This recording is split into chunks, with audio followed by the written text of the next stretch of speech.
Time, the silent herald of life and death, success or failure.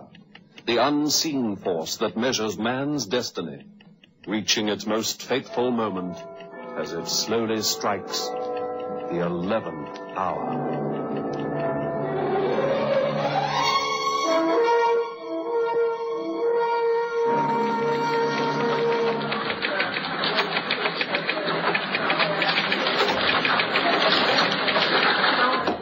Hello there, Dale. My, but you do look miserable. Hi, Miriam. What's wrong? Row with the editor? Not exactly a row. He's turned down my article. Says it reads like fiction. Is it fiction? Well, it could have happened. That will teach you. But how am I to write about current news when that kind of reporting is always given to the seniors? I never get a chance to show what I can do. The cry of every cub reporter since Henry Caxton. But it's true. I thought if I wrote a fictitious story, as though it were an actuality, the boss might consider giving me an assignment. Oh, well, it seems I was wrong. What are you doing with those copies? Oh, well, you know me. Chief filing clerk. I'm off down to the stockroom. Hey, wait a minute. Hey, that's given me an idea. I'm coming with you. I've just thought of something. If the boss wasn't as bald as a badger, I'd give him a story that would curl his hair. Come on.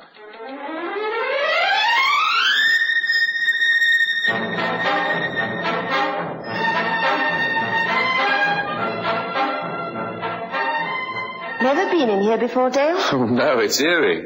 Supposing we can't get out? Oh, don't be an ass. It isn't a vault. Now, I don't know what harebrained scheme you've got in mind, but I have to file these copies away. The archives, eh? Everything ever reported by the Morning Sun. Let's see. I suppose it's a question of luck. What you talking about? What are you looking for? I don't know. That's why I say it's a matter of luck. So, eeny, meeny, miny, mo. Here, now, what have we got here? September the 12th, 1937. That's good enough. 30 years should be sufficient. Dale, what does all this mean? It's simple enough. I'm going to look up the most infamous crime I can find in this newspaper and check up on its consequences. Are you crazy? Didn't the boss also tell you that the worst kind of news is dead news? It isn't if the people concerned are still alive. Supposing I hit on a new angle. Oh, I get it. The where are they now type of thing. Oh, that's been done too many times. Oh, I don't think so. Anyway, it's a chance I'm willing to take. Now. You must be desperate. Give me a hand. Funny clothes they wore. Yes. What price the miniskirt? All those veils on their hats. Hey, wait a minute. This is interesting. Right here on the front page. I almost missed it. Famous music comedy star acquitted. What's that? Who was it? Norma Davis. Oh, yes. I seem to remember something about her. My dad used to say she was great. Mixed up in some scandal, wasn't she? Oh, better than that. A murder trial. The death of Tarquin Davis. This is just what I was looking for. Now, according to this, Norma Davis was around 30 years old. That means she's only pushing 60 now. The chances are that she is still alive. And if she is, oh boy, what a story she must have to tell. But Dale, she may be living in another part of the world. Married again and quite unable to be traced. You haven't a hope of finding her. Oh, just watch me. And even if you do, why should she talk to you? Oh, I don't know. One step at a time. Now, come on, let's get out of here. I've got work to do. I'll see you at lunchtime in the Golden Pheasant across the road.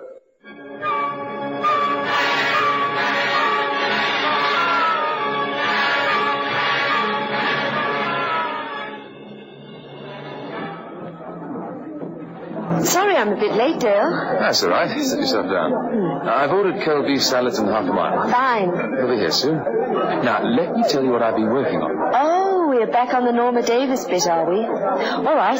Carry on. Where are you thinking of starting? I've had a wonderful stroke of luck, Miriam. I really have.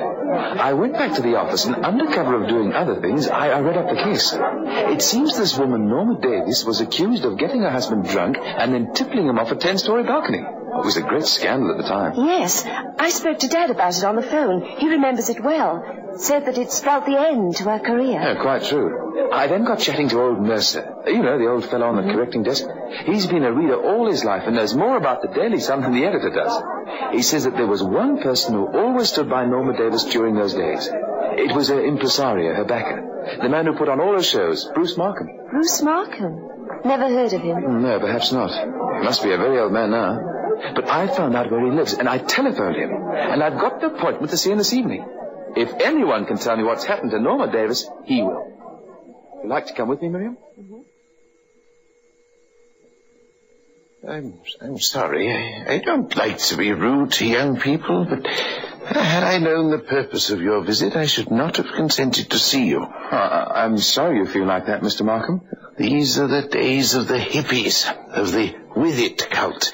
Why do you wish to pry into the past? We didn't mean to offend you, Mr. Markham. Oh, you surely have enough sensationalistic events going on in your own world.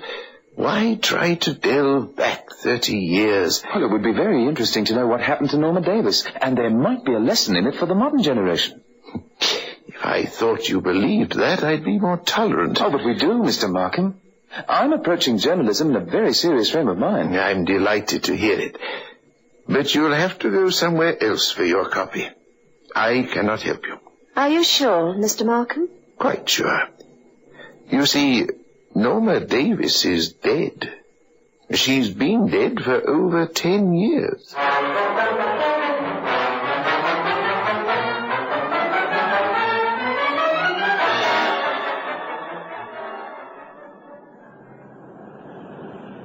Well, if you want to know what I think that it's daft. I tell you, that old bird was lying. He knew telling us she was dead was the one thing that would get rid of us, that would put a stop to our inquiries once and for all. Norma Davis is alive, and he's going to lead us to her. I still don't see why we should spend a perfectly good evening sitting here in your car just up the road from his house. What do you think's going to happen? I have a hunch. Oh, fine time for hunches. I have a hunch that old geezer knows that Norma Davis is living in the city. In fact... Hey, now, don't look up, but here he comes, getting into that saloon outside his house. I had an idea that car was his. Now, come on, here we go.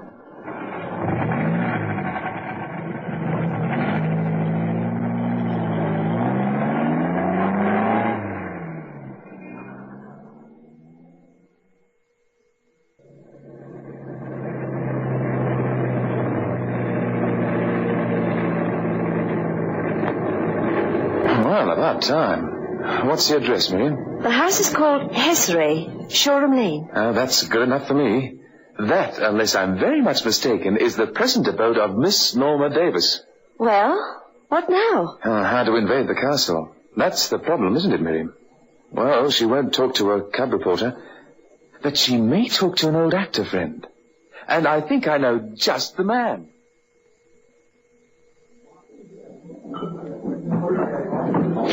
I tell you, the whole proposition is out of the question, dear boy. Oh, look, Mr. Hunter. Oh, Lance, please. I may be an out-of-work old-timer, but I'm not so square that I can't be called by my first name. Very well, then, Lance. Now, don't you see that this is a great opportunity? Well, it may be for you. I can't quite see what there is in it for me. Look, you knew Norma Davis, didn't you?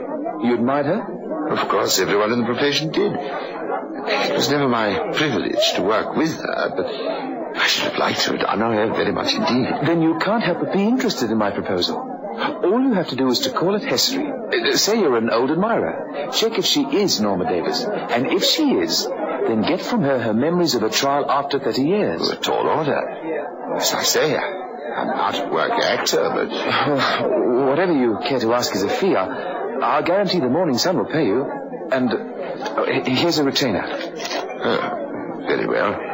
I haven't anything to lose. I'll risk it. I'll try and arrange a meeting. I don't think it'll work, but I'll try. Oh, good. Oh, but take a tip from me. She must be a recluse living quite apart and wanting it that way. So whatever you do, don't give your real name. Make it mysterious. That's the way to get an intro. Leave her wondering who it is of importance who is called to look her up. Now, let's go over it all in detail. The gentleman who was waiting, miss. Show him in, Mary. Show him in. I don't believe it. It can't be. And yet not the slightest bit changed. Norma. That voice is very familiar. It comes back to me over the years. I know you, don't I? And let us say that you did know me. It can't be. Is it you, Stephen? Oh, no, it can't be. I could never be that fortunate. Is it you, Stephen? Can't you see it is? No, my dear. I can't, not very well. My eyes. Oh, you don't mean... Oh, no. I always had bad sight, you remember that? Yes, of course. But... You remember that first night at His Majesty's when I almost tripped down the stairs? It was the night scene in the Highwayman's play. What was it called? Not the Beggar's Opera, the other one. Money on Your Wife? Yes, that was it. Oh, Steve, I thought you were dead. Everybody thinks you are. I know. That's the way I wanted it to be. It's been like this ever since he died, hasn't it? Yes. It had to be that way, didn't it? I suppose so. Although no one knows the truth. Only you do, and that's the way it should be, Norma. Yes, that's the way it should be. Do other folk come here? I mean, do you get many visitors from the old days? Oh, very few. Bruce Markham calls occasionally. Poor thing, he's getting old, full of warnings and dreadful tidings. But then he always was, wasn't he? Yes, always. Oh, Stephen, sit down, please do. Tell me all about yourself. I'm so pleased that you called. When my maid told me it was an old admirer, I don't mind telling you I had my doubts. But the moment I heard your voice, I knew. You did? Of course. And bless you for one thing. Oh? You're the one person in the world I know who won't ask me that dreadful question. Did you really kill your husband?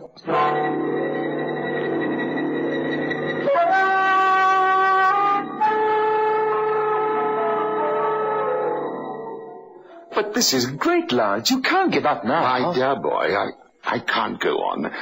This woman takes me for another actor. Someone she starred with. Someone called Stephen. It must be Stephen Manners. He was her leading man in quite a few West End shows. She mentioned at least two of them. But this is wonderful, Lance. It isn't wonderful at all. I was a moral coward. I should have owned up there and then. I didn't because I was so touched. This old half-blind woman, still looking beautiful. That same warm, delightful personality that charmed thousands before the last war. I was so overcome with nostalgia that I could not tell the truth. We don't want you to tell the truth, Lance. We want her to. You've got to keep going back. Pretend you're Stephen Manners. Find out all you can about him. Talk to the old-timers. Find out everything about his life and go back to history and give the performance of your life. I've got to know her version of the death of Tarquin Davis. And you've got to get it for me.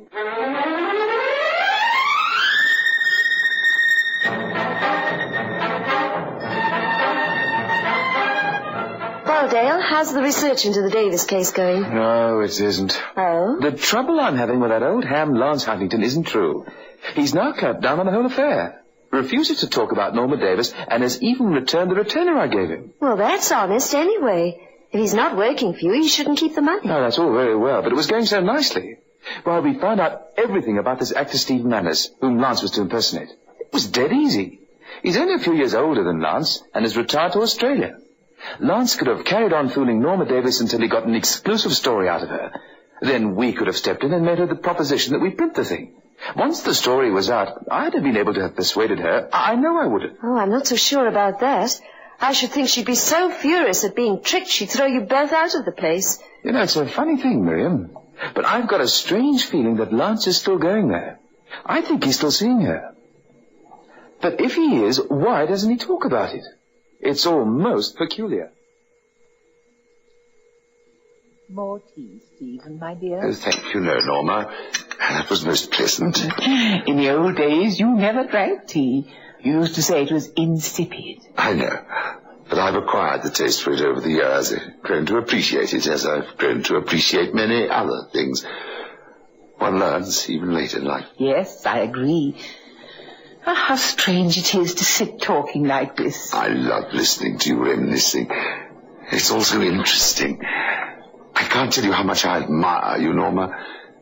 When you were a star, you captivated me with your talent and charm. Now you overwhelm me with your courage. Oh, no, not courage. It's more self-determination. I know that this tray has been my downfall. It caused Tarquin's death. He made the headlines to a greater extent than any of us, didn't he? Tarquin Davis, famous painter, falls to his death. Oh, and then the questions, the rumours, the suspicions, the trial. And the acquittal.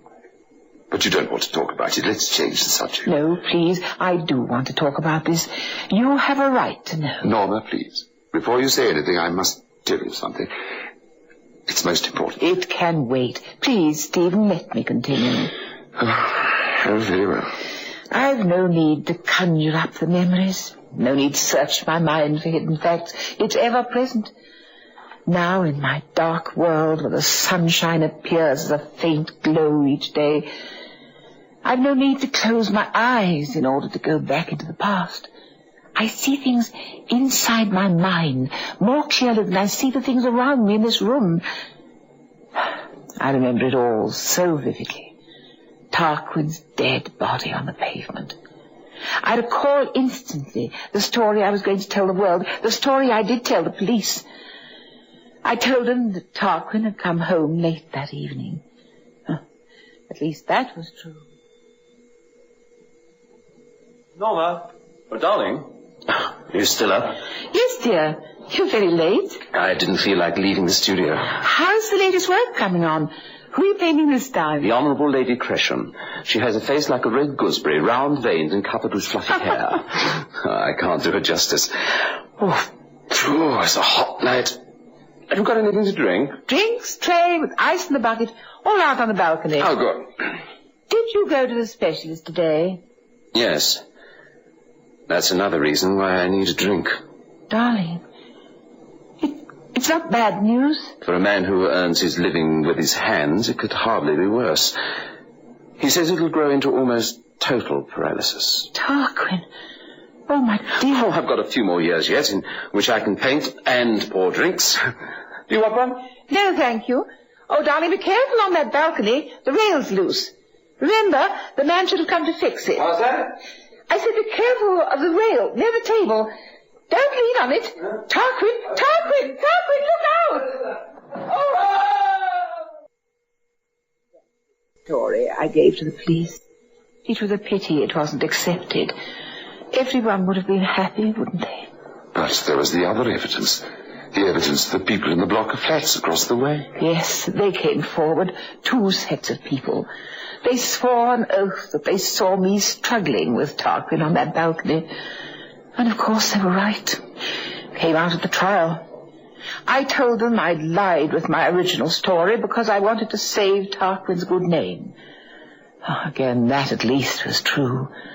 Of course, he had come home late, but he was drunk. Are you still up, are you, Norma? Yes, dear. I was waiting for you. I was hoping that you'd be gone to bed. I didn't want you to see me like this. Oh, Tarquin, come and sit down. Where have you been? Trying to paint that gooseberry-faced Lady Cresham. I couldn't do it, and you know why? You've had too much to drink, darling. No, that's not it. It's my hands, Norma. They're finished. You've been to the specialist? The prognosis is definite. Complete paralysis within a very short time. I can't go on, Norma. I can't. This is far too much. Tarquin, my dear. You go to bed. We'll talk about it later. No, I shan't be able to sleep anyway. I'm going to help myself to a drink. Don't you think you've had enough? Not for what I intend to do. I won't have enough courage unless I have another few drinks. Tarquin, what do you mean? I'll show you. I can't go on. I can't. Oh, Tarquin, what are you talking about? Come away from that balcony. I'm going to have one more drink.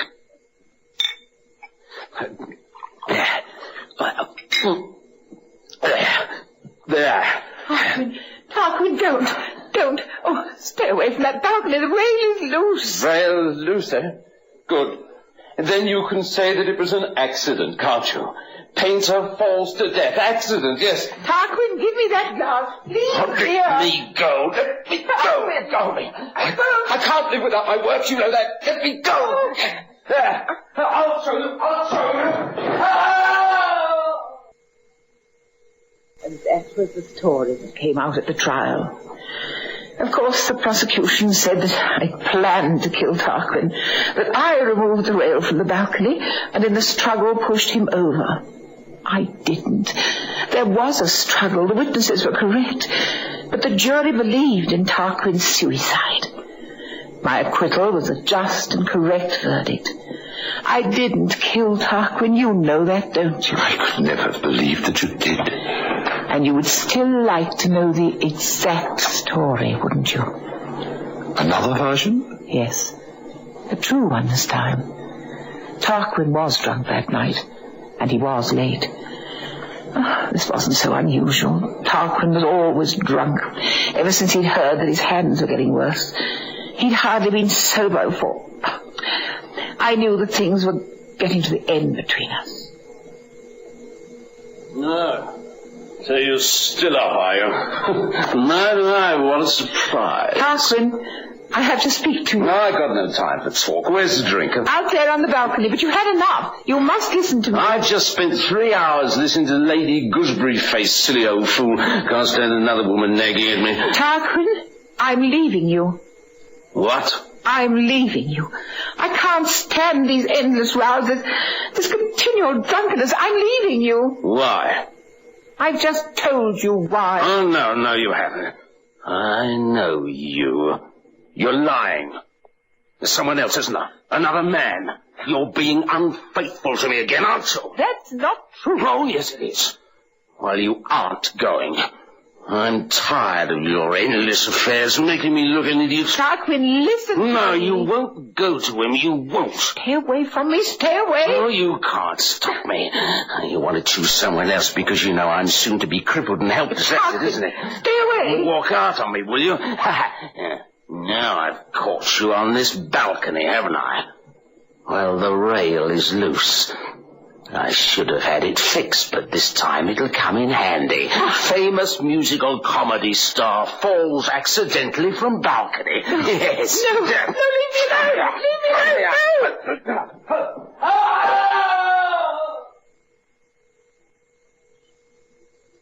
That was the true story. It wasn't an accident. It wasn't suicide. It was attempted murder. He tried to kill me. It was quite the opposite way round from that which the public believed. But why? Why didn't you tell the true story?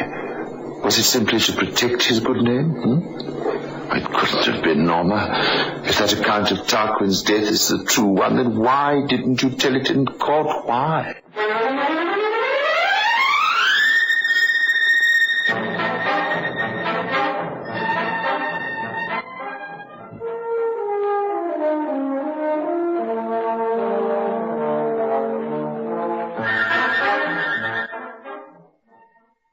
Norma, you've told me so much. Please complete it. Why didn't you tell the court the truth? Because Tarquin was right. I was unfaithful to him. I kept quiet to conceal the name of my lover. I've never regretted it. Oh, I was in danger for a while, but the acquittal was just, and the man's name was never revealed. There now, you know everything. Open confession is good for the soul. And there's no need to ever mention it again, is there? You may be sure I shan't. But speaking of confessions, I have one for you. You have? Yes, it's been on my conscience for weeks, from the moment I came in here and you took me for Stephen Manners. I'm not Stephen, Norma. Oh, if you could see me properly, you'd know that I'm not. My voice must be very like his. It is very, very like his. Who are you then? My name is Lance Huntington. I'm an actor. Never worked with you. I'm not a very good actor. An old friend, Bruce Markham, told me that there was a move afoot to probe into my past. Yet you told me all this. If you'd been Stephen Manners, you would never have told. I won't. I swear I won't. But you see, I've known you weren't Stephen Manners for some time. You have? But I thought you said... Oh, you sound like him. And as I say, it was an excellent performance. But you see, you wouldn't have reacted like you did had you been the real Stephen. No? No, because you see, Stephen Manners was the man I was to have run away with. The man I lied to protect. I see. And you never married him? He slipped out of the country while the trial was on. That's how much his love was worth. He deserted me. Oh, I've forgiven him. Norma, do you forgive me too? Of course. Willingly. And Lance. I may come to see you as usual. I should be bitterly unhappy if you didn't. I shan't desert you, Norma. Now that I've found you, I'll not desert you. Thank you, my dear. So the story has a happy ending after all. Pity young Dale can't use it, isn't it?